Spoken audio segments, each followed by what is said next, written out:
Hey everyone, my name is Wedge and welcome to the Manosaurus Tournament Review. This week we're looking at the top 16 from the Star City Games Open in Indianapolis, Indiana. Now there are a lot of familiar faces on this list, so we're going to take a closer look at the decks we don't see much of.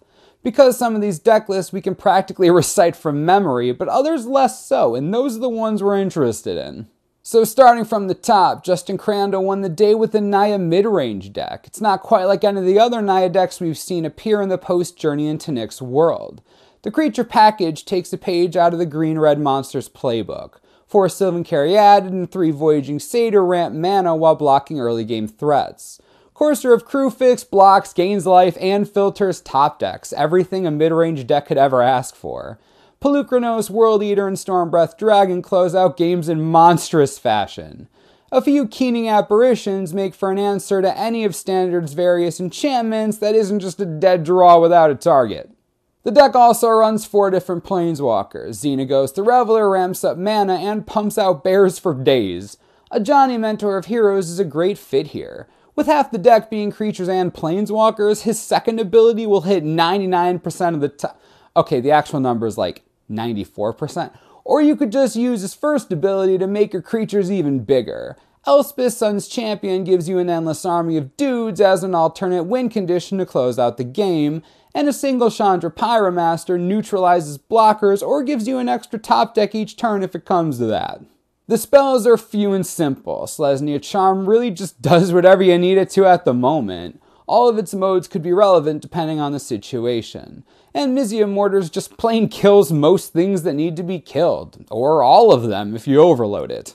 Continuing down the list, second place went to Jonathan Hable running Jund Monsters. Nothing much new to note here, same monsters, same Abrupt Decay, same Dreadbore.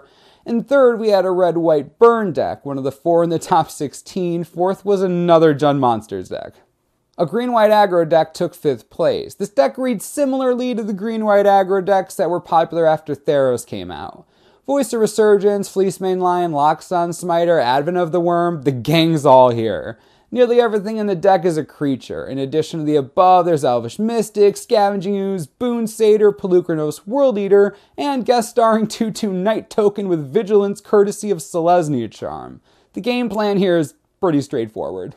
The other thing this deck is all about is a Johnny. Caller of the Pride and Mentor of Heroes both make an appearance here. Makes sense. Put counters on things, give abilities to things, draw more things.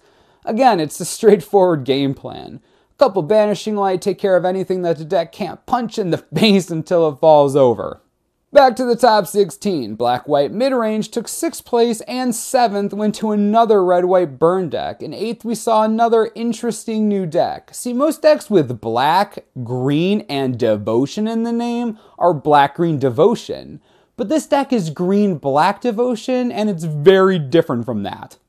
We start with a staggering 35 creatures. 4 Elvish Mystic, 4 Voyaging Satyr, and 2 Sylvan Caryatid provide a bunch of extra mana. Burning Tree Emissary allows you to live the dream of the alarmingly big turn 2. Courser of Crewfix is in because, well, you're running mostly mono green in Standard, so why not? Pelucranos World Eater does exactly what his name implies, especially with the amount of mana you'll have. Another 3-drop Boon Satyr can function as a turn 3 threat or an unexpected combat trick. 2 gods, Naya and Farika, feature in the creature base. They give you a good way to sink extra mana and will probably be creatures most of the time they're in play.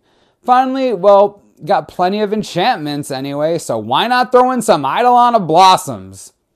Beyond the Eidolons, Garrett, Caller of Beasts provides some additional card advantage with his +1 ability. With over half your deck being creatures, you can pull some serious draws off of that. The land base is mostly what you'd expect, but of particular note is Nykthos Shrine to Nyx. It'll give you massive amounts of mana to sink into God's abilities or Pelucranos activations. After green-black devotion, we had black-green devotion in 9th. 10th and 11th places both went to Esper control decks, and the last red-white burn decks in the top 16 claimed 12th and 13th. Next, let's take a brief detour to talk about 14th place. This was a black-white humans deck. We've seen black-red aggro decks before, but none quite exactly like this. In fact, we're going to bring you a full-length deck tech on the deck tomorrow, but for now, let's take a briefer look at how it works. First off, nothing in this deck costs more than 3 mana to hard cast. That said, there are several bestow creatures in the deck with higher bestow costs if the situation arises. That's right, Gnarled Scarhide, Spiteful Returned, and Herald of Torment all show up here ready to pick a fight. There's also one of Athreos, God of Passage, and some Underworld Coinsmiths to take advantage of all the enchantments. A couple heroic creatures like Tormented Hero and Hero of Iroas let you better take advantage of your bestow creatures. Soldier of the Pantheon is just a solid beat stick, and one Cartel Aristocrat is there for the synergy with the Zathra Necromancers. Thoughtseize rounds out the deck, giving you just a bit of control. In 15th place, we have Red-Black Devotion, another variation on a deck we haven't seen much of in a while. Most of the deck consists of creatures from earlier iterations of the decks, but some new faces show up. Eidolon of the Great Revel speeds up the clock while bumping up your devotion count, even if it is something of a double-edged sword.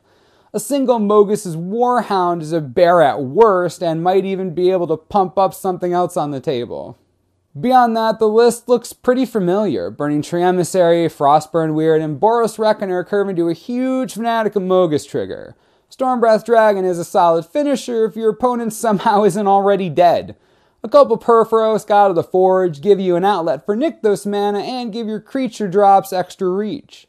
Hammer of Purphoros gives you an outlet for excess lands, and Dreadborn Mizia Mortars kill anything that gets in your way.